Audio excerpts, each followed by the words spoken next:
დაპირებისამებრ ბრუნდების სტუდიაში ჩვენ სტუმართან კლინიკა ჯანმრთელობის ხაზის ხელმძღვანელთან თერაპევტ დიეტოლოგ ასმათ კევლიშვილთან ერთად მოგესალმებით ქალბატონო ასმათ დიდი მადლობა სტუდიაში მოგბრძანებისთვის. მოგესალმებით და მეც მადლობას გიხდით მოწვევისთვის. ქალბატონო ასმათ თემა რომელზეც დღეს ვაპირებთ საუბარს თემა რომელიც ძალიან ბევრ ადამიანს აინტერესებს მიუხედავად ასაკისა, სქესისა, სოციალური წარმომავლობისა და ასე შემდეგ.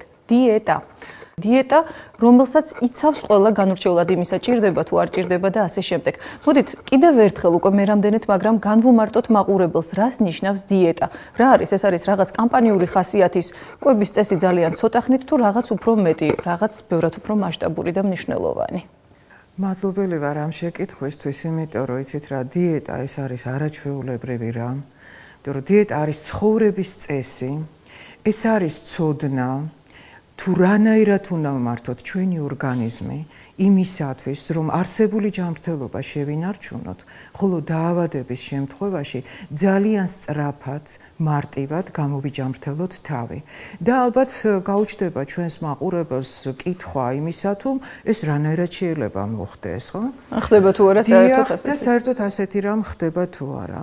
და ეს ხდება სწორედ ჩვენი მედიცინის მამის ჰიპოკრატეს სიტყვებზე დაყრდნობით, რომ საკვები არის საუკეთესო წამალი. მე უფრო მეტსაც გეტყვით, რომ მთელი რიგი დაავადებები, გარდა იმისა, რომ არასწორი კვებისგან არის გამოწვეული, ასევე არასწორად, როდესაც არის ემოციები ადამიანის ორგანიზმში მართული, ის მთელი რიგი დაავადებების დიახ, რა თქმა უნდა. ეხლა რა ხდება, იცით, დღეს რატომ ძალიან მოდური გახდა ეს დარგი. არ ვიცი რა არის დიეტოლოგია გახდა ძალიან მოდური. არ ვიცი რა გამოიწვია ესეთი მოდურობა, არ ვიცი ამაში არის რაღაც გარკვეული პროცენტი ჩადებული კომერციული ინტერესისა, თუ არის მხოლოდ და მხოლოდ კეთილშობილური ზრახვები იმისა, რომ ადამიანებს დაეხმარო, მაგრამ როდესაც მე გარედან უყურებ ამას, უпростоრედ გვერდიდან უყურებ ამას და რა ხდება დიეტებთან დაკავშირებით და სწორედ დიეტების სიტყვა მე შემთხვევით არ წამომცდა, იმიტომ რომ ამისათვის მე აუცილებლად უნდა გამესვა ხაზი. აი დიეტები თუნდაც ჩვენი საზოგადოება ძალიან ხშირად იგივე იმ ინტერვიუებში, რომლებიც ჟურნალისტებმა აკრიფეს ქუჩაში. და რამდენი ადამიანიც არის პრაქტიკულად იმდენი დიეტა გვაქვს. იცით რა შეასაქმე, თუ ჩვენ განვიხილავთ დიეტას როგორც ცხოვრების წესი ადამიანში არის ერთი, ხო? ისევე როგორც სიმართლე და ჭეშმარიტება ყოველთვის ერთია, ხო? დიახ, ეს არის ერთი. მაგრამ როდესაც საუბარია დიეტებზე, ამას უკვე არანაირ მეცნიერებასთან არ აქვს საერთო. ეს არ შეიძლება იყოს დიეტები. დიეტები მაგალითად სილოვანი, დიეტები ქულების დათვლით, დიეტები კალორიების დათვლით. მე ამას უწოდებ, ეს არის ძალისმიერი მეთოდი.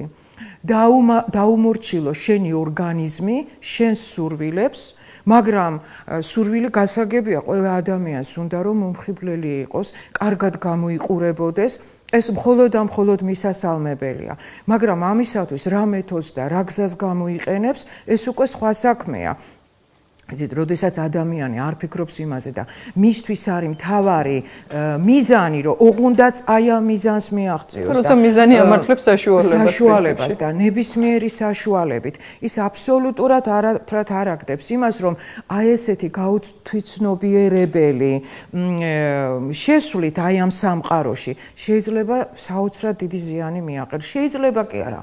მე გავგონებთ, რომ გარდაუვალია ის ძალიან დიდი ზიანი, რასაც ის თავის ორგანიზმს გაუთვითცნობიერებლად აყენებს და იცით როგორია მათი დამოკიდებულება. შენ ოღონდ მე მომეცი ვიზუალურად აი ეს ფორმები, როგორიც მე მინდა და შენ ნუ დარდობ იმაზე, რომ მე მაქვს დაუშვათ დაბალი ჰემოგლობინი, ნუ დარდობ იმაზე, რომ მე მაქვს დაუშვათ ქრონიკული ქოლეცისტიტი, ნუ დარდობ იმაზე, რომ კუჭ-ნაწლავის ტრაქტთან სერიოზული პრობლემები მაქვს და წარმოდგენა არ აქვს, რომ სწორედ აი ამ პრობლემების გამო, ანუ მიზეზი, რაც არის მათი გასუქებისა, აი აქდევს. წარმოიდგინეთ, ახლა როგორ შეიძლება მანქანა მუშაობდეს ცუდად, თუ მისი ყველა ნაწილი აბსოლუტურად არის გამართული. და პირიქით. და როგორ შეიძლება მუშაობდეს კარგად, თუ იქ რომელიღაცა ნაწილი არის დაზიანებული, ჩვენ ნაწილი ის უნდა მიზეზი მოვძებნოთ, რაში მდგომარეობს და მე მოვთხოვოთ მანქანას თუ ორგანიზმს რომ იმუშაოს სრულყოფილად. იმდენად იცით დაკარგა ამ დიეტამ თავისი ძირითადი მნიშვნელობა და დატვირთვა პირვანდელი დიახ და იმდენად უარყოფითად მოხდა ამის წარმოჩინება რომ ამბობენ რომ იცით რა მე კატეგორიულად არავითარ შემთხვევაში დიეტას არ მივმართავ მირჩევნია რომ სწორად ვიკვებო მაგრამ დიეტას არ მივმართავ ლოგიკა სად არის იმ წუთასვე მე იცით მიჩნდება ის აზრი რომ ამ ადამიანს საერთოდ წარმოდგენა არ აქვს დიეტაზე და ეს ვისი ბრალია ისევ ჩვენი ექიმების ბრალია როდესაც არასწორად არის მიწოდებული საზოგადოებამდე თუ რა არის დიეტა დიეტა მე ცალსახად ვამბობ რომ ეს არ არის საკვები რაოდენობის შეზღუდვა ანუ ადამიანმა უნდა მიირთვას იმდენი რამდენიც მის ორგანიზმს ესაჭიროება იმიტომ რომ საკვები არის ჩვენი ორგანიზმისთვის საწვავი თუ კი მანქანას საწვავი გამოელევა ის ვერავითარ შემთხვევაში ვერ გადაადგილდება და თქვენ წარმოიდგინეთ ის ენერგია რომელსაც ჩვენ საკვებიდან ვიღებთ ჩვენ თუ იმას მოვაკლებთ და დავიწყებთ ამის აწონვას და სუფრის კოვზობით ჩაის კოვზობით დათვლას ჯერ ერთი ეს ცხოვრების წესი არ არის მთელი ცხოვრების მანძილზე ამას ჩვენ ცხოვრებაში სწორხაზოვნად ვერ გავატარებთ და ლაიტმოტივად არ გაყვება მთელ ცხოვრებას ასეთი სახის რჩევა თუ ის მხოლოდ მოკლე დროით შემოიფარგლება მაშინ ეს ძალისმიერი მეთოდია ეს არ არის სწორი კვება და მეორეც ერთი იცით უნდა ვიცოდეთ საკვებად ყველაფერი შეიძლება იყოს მიღებული აი სწორი კვება ბრძანებთ ხომ ძალიან ხშირად ამბობენ მე მინდა სწორად ვიკვებო და არის ხოლმე რაღაც ჩამონათვალი საკმაოდ ტრადიციული რომელსაც მიიჩნევენ რომ ეს არის სწორი კვებისთვის განსაზღვრული კვების რაციონი მათ შორის ნუ ავიღოთ თუნდაც წიწიბურა მაგალითად ბურღულეულში ხილიბოსტნეული რასაკვირველია თუმცა ძალიან ხშირად ავიწყდებათ რომ იქ არსებობს მომზადების ტექნოლოგია იქ არსებობს მიღების წესი და ასე შემდეგ და ასე შემდეგ აი სწორედ ამასთან დაკავშირებით ერთი მხარე არასდროს არაფერს ალბათ ქვეყნად არ აქვს ხომ თუნდაც ამ ეგრეთ წოდებულ საჭიროს სასარგებლო და ასე შემდეგ პროდუქტებში როგორ შეიძლება მოვახდინოთ განსხვავება თუნდაც სასარგებლო პროდუქტებში რა მხარე გვაქვს უსარგებლო ხშირად რა მხარე გვაქვს სწორად შენიშნეთ თიკო როდესაც ეს კითხვა დასვით იცით რა შეასაქმე როდესაც არის ასეთი რეკომენდაციები ექიმებისაგან რომ მიირთვით რაც გნებავთ ხო ყოველგვარი აკრძალვების გარეშე მე მინდა შეზღუდვების გარეშე მე მინდა უთხრა ასეთ ადამიანებს რომ ნებისმიერი საკვები რასაც ჩვენი კუჭი ინელებს ყველაფერი საკვებად ვარგისი არ არის იმიტომ რომ კუჭის წვენის მჟავიანობა ანუ ისეთი ქიმიზმია კუჭის წვენში რომ მას ქვის და რკინის მონელებაც შეუძლია აქედან გამომდინარე ჩვენი ორგანიზმისათვის ჩვენი უჯრედებისათვის რაც იჭმევა ყველაფერი სასარგებლო არ არის უფრო მეცაც გეტყვით შეიძლება იყოს ძალიან გემრიელი და ძალიან საშიში ჩვენი ორგანიზმისათვის ეხლა რაც შეეხება იმ თქვენს შეკითხვას რომ აი ნებისმიერ საკვე პროდუქტს რომელიც ითვლება რომ კარგია და ჩვენ ვიცით რომ დაუშვათ წიწიბურა და ბურღულეული არის კარგი ხო მაგრამ როგორც თქვენ ბრძანეთ ნებისმიერ მედალს აქვს ორი მხარე კარგი და ცუდი და ალბათ ძალიან ბევრს გაუკვირდება როდესაც ვიტყვი რომ წიწიბურას მხოლოდ კარგი თვისებები არ გააჩნია გარკვეულ შემთხვევაში წიწიბურა შეიძლება აღმოჩნდეს მავნებელი ჩვენი ჯანმრთელობის ჩვენ სწორად არ მოვამზადებთ, სწორი ტექნოლოგიით არ მოვამზადებთ, სწორად არ მივიღებთ, სწორად მიღება რას ნიშნავს? ჩვენ თუ ყოველდღიურად მივიღებთ წიწიბურას, დიდ გაუგებრობაში აღმოჩნდებით და ჯანმრთელობას სერიოზულ ზიანს მივაყენებთ, თუ სწორად არ მოვამზადებთ, ასევე მისგან იმ დადებით თვისებებს, რაც წიწიბურას ახასიათებს, აბსოლუტურად დაუკარგავთ მას და ჩვენ თავს შეცდომაში შევიყვანთ, გონია რომ ჩვენ სასარგებლო პროდუქტს ვაძლევთ ჩვენს ორგანიზმს და ამ დროს ტექნოლოგიური მომზადების დროს მას უკარგავთ აბსოლუტურად იმ თვისებას, რა თვისების გამოც ჩვენ დაუშვათ უნიშნავთ ადამიანს, ან ადამიანი თავის თავს უნიშნავს ამა თუ იმ პროდუქტს და მან იცის რომ ეს არის სასარგებლო. აი თუნდაც იგივე წიწიბურა და აი ამ თემას არ გავცდეთ, მოდით გავაკეთოთ კონკრეტულად საინტერესო მომზადების წესი. რა შეასაქმე? იცით რა, ნებისმიერ ბურღულში, რომელი ბურღულიც არ უნდა დაახასიათოთ. რა თქმა უნდა, არის ბეჭდგუფის ვიტამინები, რომელიც არის ძალიან სასარგებლო. წიწიბურა თავისთავად, რა თქმა უნდა, შეიცავს ამ ჯგუფის ვიტამინებს და გარდა ამისა შეიცავს რკინას დიდი რაოდენობით. როდესაც ჩვენ წიწიბურას ვაძლევთ, ეს იქნება მოზრდილი თუ პატარა ბავშვი რძესთან ერთად, რძეში, რა თქმა უნდა, რძე არის კალციუმის შემცველი პროდუქტი და აქედან გამომდინარე, რკინის შეთვისებას აფერხებს. ანუ არავითარ შემთხვევაში ბურღულეული ფაფები არ უნდა იყოს დამზადებული რძეზე, იმიტომ რომ რის გამოც ჩვენ ბურღულეულს ვიღებთ, ის დადებითი თვისება იბლოკება რძესთან ერთად. ამიტომ რძის გარეშე უნდა მივიღოთ წყალთან ერთად. ეხლა რატო არ შეიძლება წიწიბურას ყოველდღე მიღება და ძალიან ხშირად წიწიბურის დიეტაზე მჯდარა, გამიგია ისევ არ მინდა ხოლო წიწიბურა. ეს არ არის სწორი კვება, ეს არ არის დიეტა, ეს არის ისე მახინჯი მხარე დიეტის, ანუ დანახულის ეს არის ძალადობა საკუთარ ორგანიზმზე და რატომ არ შეიძლება? იმიტომ რომ წიწიბურა გარდა იმისა, რომ შეიცავს იმ კარგ ბევრ დადებით ნივთიერებას, შეიცავს დიდი რაოდენობით ოქროს და ვერცხლს, რომელიც ჩვენს ორგანიზმს ნამდვილად არ ესაჭიროება. ამ შემთხვევაში წიწიბურა უნდა დავალბოთ სიწყალში მთელი ღამის განმავლობაში, რომ იქ გარკვეული ფერმენტაციის შედეგად მოხდეს განეიტრალება ოქროს და ვერცხლის იმ მძიმე მეტალებისა და შემდეგ იმავე წყალში თავდახურულში ძალიან ნელ ცეცხლზე უნდა მოიხარშოს. მოხარშვის მერე უნდა გამორთვის, რა თქმა უნდა, ცეცხლიდან, როდესაც გადმოვდგავთ, უნდა გავაჩეროთ, უნდა გაფუვდეს ის 10-15 წუთი და შემდეგ უკვე ჩვენს თებშზე ყოველგვარი შეზღუდვების გარეშე რაოდენობაში დაუმატოთ მარილი და მარილსაც თუ თქვენ ისნებართვით მომცემთ უფლებას, რომ მარილსაც 1-2 სიტყვით შევეყოთ, უნდა დაუმატოთ მარილი და ასევე უნდა დაუმატოთ ან ზეთი და ან კარაქი, რომელიც აუცილებლად ასევე ჩვენ უნდა თუნდაც 1-2 სიტყვით განვიხილოთ, იმიტომ რომ ძალიან ხშირად გაიგებთ, რომ დიეტებზე, როდესაც არის ადამიანი, არათვითნებურად, არამედ როდესაც მას აქვს გარკვეული დიეტა დანიშნული, იქ გამოითვალე, სადაც არასდროს არ არის არც ცხიმი, არც მარილი და ასე შემდეგ. როდესაც ჩვენ ამოვიღებთ მარილს და ცხიმს, ეს არ არის ცხოვრების წესი, ეს არის მხოლოდ და მხოლოდ დროებითი ეფექტების მომცემი და გაუწყლოვნების შემთხვევაში ორგანიზმის ადამიანი შედის შეცდომაში და მას გონია რომ რაღაც გაუწყლოვნების და გამო სასწორზე დგება და ილუზია ექნება რომ წონა დაკარგულია.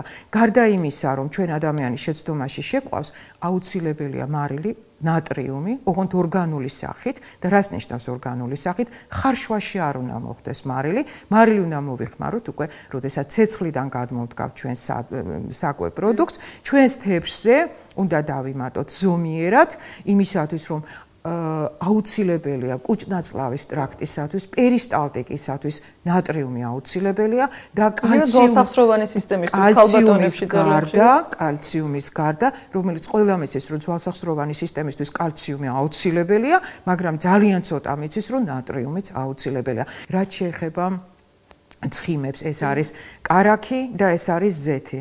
წარმოუდგენელია, იცით რომ პერისტალტიკა, ნაწლავები იყოს მოწესრიგებული, თუ ჩვენ მას არ მივცემთ ცხიმს. ასევე ენერგიის წყაროა ცხიმი. კარაქში არის E ვიტამინი, რომელიც აუცილებელია ჩვენი ორგანიზმისათვის, როგორც კანისათვის, ასევე A ვიტამინია მხედველობისათვის, კანის სტრუქტურისათვის, თმის სტრუქტურისათვის და ზოგადად ორგანიზმის ფუნქციონირებისათვის. იცით, ყველა ეს პროდუქტი აუცილებელია, მაგრამ რაშია საქმე იცით? გააჩნია როგორი სახით მივიღებთ. კარაქი და ზეთი არ უნდა მოხდეს თერმულ დამუშავებაში.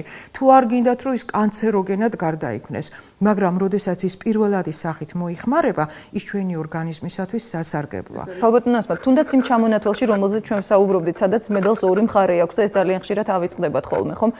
ხილი და ბოსტნეული, რომელზეც ძალიან ხშირად ფიქრობენ, რომ ეს ის შემთხვევაა, როცა რამდენსაც მიიღებ, ყველაფერი იქნება შენი ჯანმრთელობისთვის, ეს იქნება ინვესტიცია, როგორც თქვენ ხშირად ამბობთ ხოლმე, ჩადებული ჩვენს ორგანიზმში, ზამთარში, ზაფხულში და ასე შემდეგ. იმის მიუხედავად, რომელი ხილია, რომელი ბოსტნეულია და რა ფორმით ვიღებთ. აი, თუნდაც ამ შემთხვევაში ამ შემთხვევაში ჩვენ აუცილებლად სეზონურობას უნდა მივაქციოთ ყურადღება, იმიტომ რომ ჩვენ ვიცით, რომ ჩვენი ბაზარი გაჯერებულია აბსოლუტურად ყველანაირი ხილითა და ბოსტნეულით, არის სეზონური თუ არა და არის თუ არა ხელი მიგვიწვება ყველაფერზე, ამიტომ ისევ და ისევ ცოდნა, იმიტომ რომ უნდა მხოლოდ და მხოლოდ სეზონური ხილით ვიკვებოთ, მაგრამ ხილი აუცილებლად ჭამამდე უნდა იყოს მიღებული და არა დესერტად და გარდა ამისა, რომ მივიდეთ იმ პროდუქტთან და მივიღოთ იმ პროდუქტიდან ყველაზე საუკეთესო, რაც ჩვენს ორგანიზმს, რაც ჩვენს გენეტიკურად უჯრედებს ესაჭიროება, იმიტომ რომ ჩვენმა მოსახლეობამ და ზოგადად მოსახლეობამ არის ის, რომ უჯრედი არავითარ შემთხვევაში იმ საკვებს არ მიიღებს, რაც მისთვის არის გენეტიკურად უცნობი. რაც მისთვის მშობლიური არ არის. მშობლიური არ არის, განსხვავებით კუჭისგან, იმიტომ რომ კუჭი აბსოლუტურად ყველა საკვებს ყველა საკვებს ინელებს, მაგრამ უჯრედები არ იღებს ამ საკვებს და გამუდმებით განიცდის შიმშილს,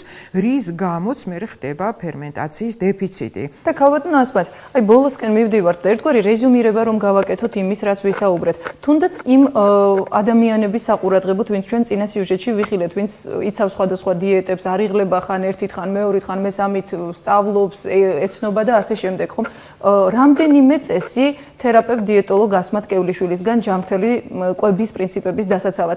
პირველ რიგში იცით, უნდა როდესაც პაციენტს შეეთავაზება დიეტა, მან გულმოდგინედ, გულისყურით უნდა გამოკითხოს ექიმს, ეს დიეტა შეიძლება თუ არა, რომ მთელი ცხოვრების განმავლობაში იყოს მისი გზის გამკვალავი, ანუ მთელი ცხოვრების მანძილზე, რამდენად მიზანშეწონილი იქნება და შესაძლებელი იქნება.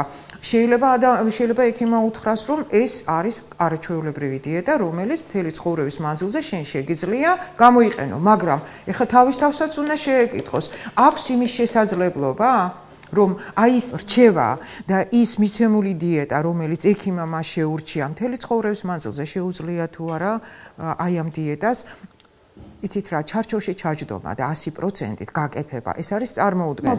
აბსოლუტური არაფერი არ არსებობს, მაგრამ მიახლოვებული შეიძლება თუ არა ეს იყოს და არის თუ არა ის მზად, რომ თავის ცხოვრების წესად გახადოს მისთვის შეთავაზებული დიეტა პირველ რიგში.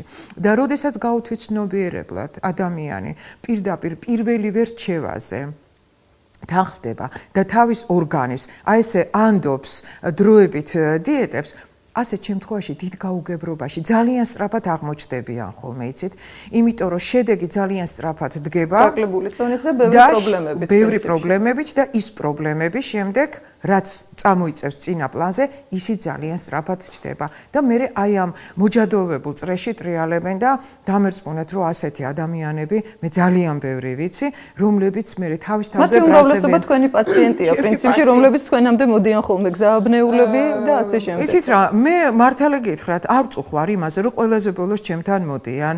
მე პირიქით მიხარია, როდესაც ყველაფერს გამოცდიან, ყველანაირ დიეტას, თუ კი რამე დიეტა მუსირებს საზოგადოებაში, ინტერნეტში, ჟურნალ-გაზეთებში, ყველაფერს მოსინჯავენ და მე რო დარწმუნდებიან, რომ ძალიან ბევრი შეცდომა დაუშვეს და ასე არ უნდა მოქცეულიყვნენ და თავიანთი ორგანიზმი საცდელ ბაჭიათ არ უნდა გამოეყენებინათ, მე ხვდებიან, რომ თავიანთ ორგანიზმს ძალიან დიდი ზიანი მიაყენეს და მე უკვე ძალიან მშვიდად და ძალიან წყნარად გააზრებულად უდგებიან არა დიეტას, როგორიც დაუშვათ დღეს წარმოუდგენიათ, არამედ იმ ცხოვრების წესს, როგორთაც მე დიეტას ვთვლი, თავისი ცხოვრების წესად ირჩევენ და ირჩევენ არა მარტო პირადად თავისთვის, არამედ აი იმ წესებს ნერგავენ უკვე თავიანთ ოჯახში კი.